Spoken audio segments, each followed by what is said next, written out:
جلسے میں آنے والوں 70 سال کا بوڑھا ہے، مزدوری کر کر کے اپنا گھر چلا رہا ہے۔ جلسے میں آنے والوں ذرا غور کرو، ایک رات اس کی بیوی کی طبیعت خراب ہو گئی، اتنی طبیعت خراب پوری رات اس کو کراتے ہوئے بستر پہ گزری ہے۔ جلسے میں آنے والوں کان کھول کر کے سنو، صبح کو بوڑھا اٹھا، اٹھنے کے بعد مزدوری کرنے گیا، چند پیسے کما کے لاؤں گا، اپنی بیمار بیوی کا علاج کراؤں گا، لیکن جب شام کو گھر آیا تو اتفاق سے اس کو کوئی کام نہ مل سکا، اسے کوئی مزدوری پہ نہ لے جا سکا۔ اس کی جوان بیٹی نے شام کو باپ کو خالی ہاتھ آتے دیکھا، پوچھا او میرے باپ کیا ہوا؟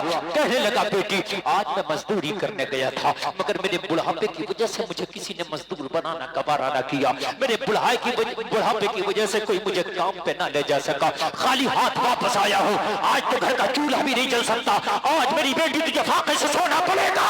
کہنے لگی میں فاقے سے سوؤں اس بات کی تکلیف نہیں ہے، میری ماں کی رات کیسے گزرے گی تکلیف اس بات کی ہے۔ بیمار ماں ہے، اگر آج میرا کوئی بھائی ہوتا تو سہارا بن جاتا، آج میرا باپ اگر جوان ہوتا تو کسی بھی طرح سے کماتا، لیکن کما کے میری ماں کی دوا کرتا، لیکن ہائے میں کیا کروں، ادھر ماں بیماری کی وجہ سے نہ سو سکی، ادھر جوان بیٹی افسوس کی وجہ سے نہ سو سکی، پوری رات کروٹ پہ کروٹ بدلتی رہی۔ مولا اگر آج کوئی میرا جوان بھائی ہوتا تو میری ماں کو اس طریقے سے تڑپتا ہوا نہیں دیکھتا، میرے باپ کے بڑھاپے کا سہارا بن جاتا۔ میرا بوڑھا باپ کیا کرے، بازار میں گیا لیکن بڑھاپے کی وجہ سے کسی نے کام نہ دیا۔ لوگوں اگر کبھی بازار میں جایا کرو، کسی بوڑھے کو اگر سبزی بیچتا دیکھ لو تو خدا کی قسم سب سے پہلے اس کی سبزی خریدو، یہ اس کی مدد ہے، کسی مجبوری وہ آ کر کے بیٹھا ہے، یہ اس کی مدد ہے۔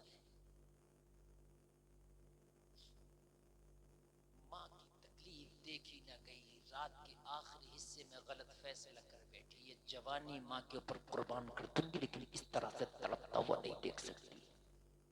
صبح کو جاؤں گی بازار میں جا کے جسم کا سودا کر دوں گی، جوانی اور حسن کا سودا کر دوں گی، کوئی تو ہوگا جو میرے حسن کا خریدار بنے گا، کوئی تو ہوگا جو میری جوانی کا خریدار بنے گا، کوئی تو ہوگا جو میری ان زلفوں کا اسیر بنے گا، اس سے جو بھی قیمت ملے گی اسی قیمت سے اپنی بیمار ماں کا علاج کراؤں گی۔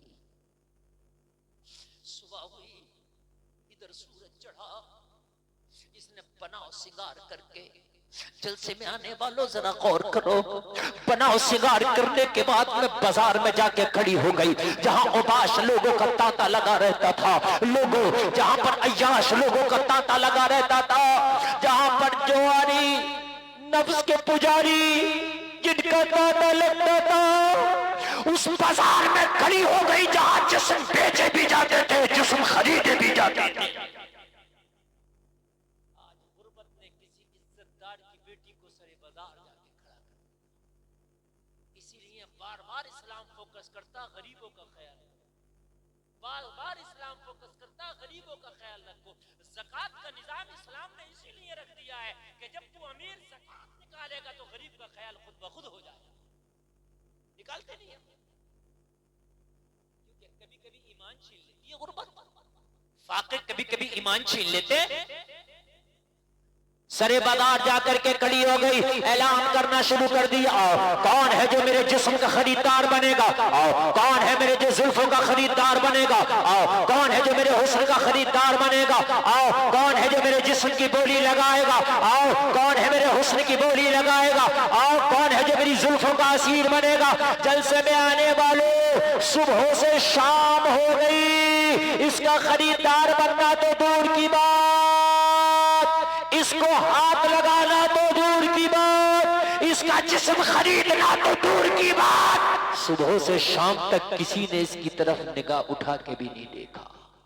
واہ واہ واہ واہ واہ، کیا بات ہے۔ جیسی پاک بازار میں گئی تھی ویسے ہی شام تک بازار میں پاک کھڑی ہے. شام ہوئی جب کسی نے اس کا ہاتھ نہ پکڑا, جب کسی نے اس کے حسن کی بولی نہ لگائی, جب کسی نے اس کے حسن کی بولی نہ لگائی, جب کسی نے اس کی جوانی کی بولی نہ لگائی, کوئی اس کی زلفوں کا اسیر نہ بنا, تو شام کو گھر واپس آئی. بوڑھا باپ منتظر تھا. جیسے ہی بیٹی نے گھر پر قدم رکھا, بوڑھا باپ کہنے لگا میری بیٹی پورا دن میری پوری نگاہیں تیری منتظر تھی, تو کہاں چلی گئی تھی میری لاڈلی؟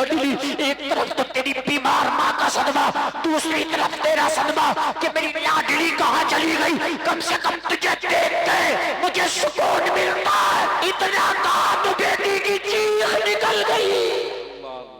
کہنے لگی باپ آج تو تیری برسوں کی عزت میں پانی پھیرنے گئی تھی, آج تیرے خاندان کی جو عزت ہے اسے لٹانے گئی تھی.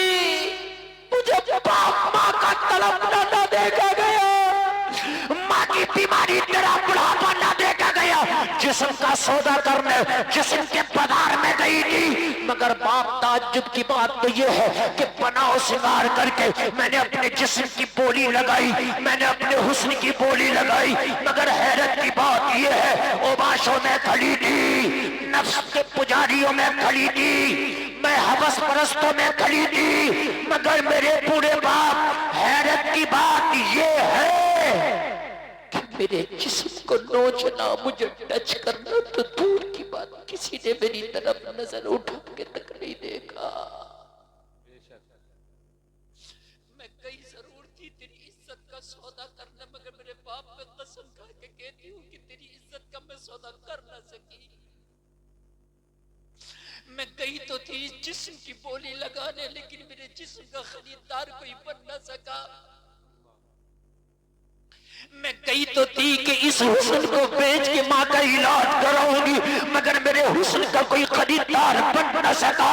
اور میرے باپ ماجرا کیا ہے؟ بوڑھے باپ کی آنکھ میں آنسو آ گئے, کہنے لگا میری بیٹی اس میں کمال تیرا نہیں تیرے باپ کا کمال ہے. بے شک سبحان اللہ. بس یہ آخری جملہ سنے, میری بیٹی اس میں کمال تیرا نہیں تیرے بوڑھے باپ کا کمال ہے. کہنے لگی او باپ بازار میں جا کے میں نے اعلان کیا تھا, جسم کے میں نے جو ہے پیسے جو ہے اعلان کیا تھا, حسن کو بیچنے میں چلی گئی تھی, تو گھر بیٹھا تھا, کمال تیرا سمجھ میں نہیں آتا.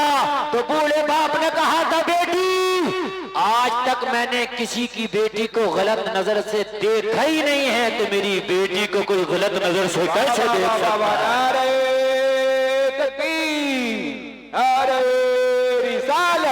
مسلک اعلی حضرت علماء اہل سنت حضرت علامہ مولانا مفتی غلفام رضا رامپوری, نعرہ تکبیر, نعرہ رسالت. جلسے میں آنے والوں قبول ہو رہے ہو تو یاد رکھنا کانٹا پھولے گا. یاد رکھنا تم اپنی نسلوں کو کیا دے رہے ہو, جیسے تمہارے عمل ہیں اس کا اثر تمہاری نسلوں پہ ضرور پڑے گا. کہنے لگا بیٹی اس میں تیرا کمال نہیں تیرے پورے باپ کا کمال ہے. 70 سال کی عمر ہو گئی, آج تک تیرے باپ نے کسی کی بیٹی کو غلط نظر سے دیکھا ہی نہیں. تو میرے رب کی ذات سے مجھے امید ہے کہ میری بیٹی پہ بھی کوئی غلط نظر نہیں ڈال سکتا ہے. جلسے میں آنے والوں اللہ کے لیے اپنے آپ کو سمجھو, دنیا میں آئے ہو اللہ نے مہلت دی ہے. اہدنا الصراط المستقیم, یہ سیدھا والا راستہ, ان کا راستہ جن پر اللہ کا انعام ہوا اس پہ چلو. اگر موت آئی نا تو تیرے چہرے پہ مسکراہٹ ہوگی, زمانہ کہے گا وفادار جا رہا ہے, ایک ایک فرشتہ کہے گا جنت کا حقدار آ رہا ہے. تیری دنیا بھی لا جواب, تیری میت بھی لا جواب, تیرا جنازہ پڑا ہوگا, پورا زمانہ اشک بہا رہا ہوگا, اور تو کہتا جا رہا ہوگا میرے جنازے پہ رونے والوں فریب میں ہو بغور دیکھو, مرا نہیں ہوں غم نبی میں, لباس ہستی بدل گیا.